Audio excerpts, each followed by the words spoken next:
नमस्कार सर्वांना, स्नेहल्स पॅशन या यूट्यूब चॅनलवर तुमचे खूप खूप स्वागत आहे। या ठिकाणी मी बनवली आहे कांद्याची पात। यासाठी मी मुगाची डाळ भिजत ठेवली आहे।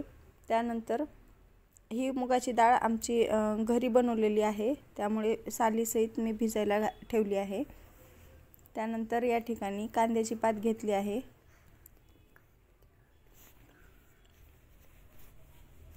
कांद्याची पात आपल्याला स्वच्छ धुवून बारीक चिरून घ्यायची आहे। त्यानंतर कढईमध्ये तेल गरम करून त्यामध्ये जिरे आणि मोहरीची फोडणी टाकून घ्यायची आहे। हिवाळ्यात सर्वच भाज्या खूप फ्रेश मिळतात, तसेच कांद्याची पातही खूप छान असते। कढईमध्ये जिरे मोहरीची फोडणी टाकल्यानंतर ही धुवून बारीक चिरून घेतलेली पात आपण तेलामध्ये टाकून घेणार आहोत। सर्व कांद्याची पात टाकून झाल्यानंतर व्यवस्थित आपण याला हलवून घ्यायचं आहे।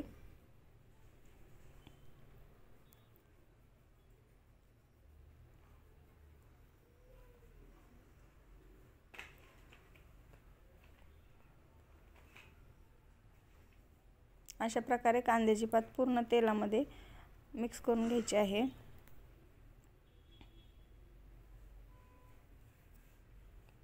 आता यामध्ये आपण लाल तिखट, तसेच थोडीशी हळद,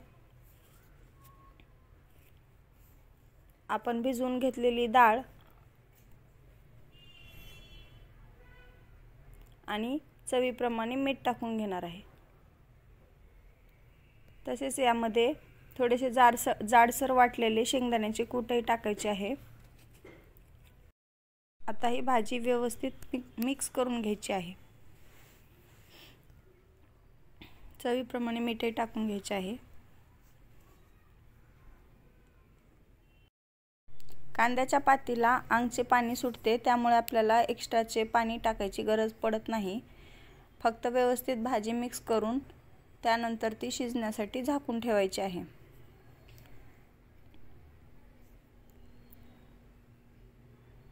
हे बघा किती पाणी सुटले आहे, त्यामुळे जास्तीचे पाणी टाकायचे नाही। जर तुम्हाला थोडासा रस्सा बनवायचा असेल तर तुम्ही थोडेसे पाणी टाकू शकता यामध्ये। मी टिफिनसाठी अगदी सुकी भाजी बनवणार आहे, त्यामुळे मी पाणी टाकले नाही। थोड्या वेळानंतर परत आपण एकदा उघडून बघणार आहोत भाजीतलं पाणी आटलं आहे का आणि डाळ ही थोडीशी शिजली आहे का ते पाहायचे आहे। अशा प्रकारे व्यवस्थित भाजी शिजवून घ्यायची। त्यातलं पूर्ण पाणी आटून गेल्यानंतरच आपली भाजी छान शिजते आणि चवीलाही छान लागते। हे पहा, या ठिकाणी आता भाजीतले पूर्ण पाणी आटून गेले आहे। आपली भाजी या ठिकाणी तयार आहे। टिफिनला देण्यासाठी फार पटकन अशी बनते ही रेसिपी। ही रेसिपी तुम्हाला आवडली असेल तर माझ्या चॅनलला नक्की सबस्क्राईब करा, लाईक करा आणि शेअर करा। आणि व्हिडिओ पूर्ण पाहिल्याबद्दल खूप खूप धन्यवाद।